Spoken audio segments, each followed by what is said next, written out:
Pemirsa, rencana penataan kawasan Pelabuhan Gilimanuk terus dijajaki dari ASDP Pusat.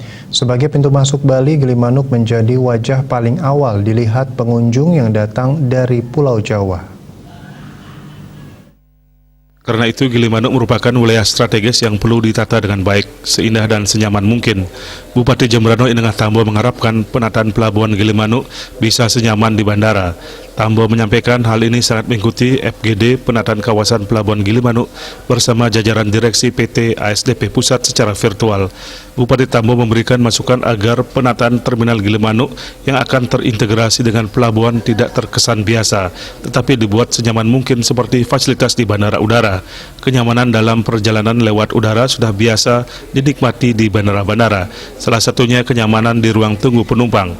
Kondisi tersebut juga diterapkan di Terminal Gilimanuk, sehingga dari penataan nanti, mulai dari ruang tunggu hingga menuju kapal dibuat senyaman mungkin, termasuk pemusatan penjualan tiket. Tidak ada lagi penjual tiket yang bertebaran di jalan, akan tetapi terkumpul di terminal tersebut.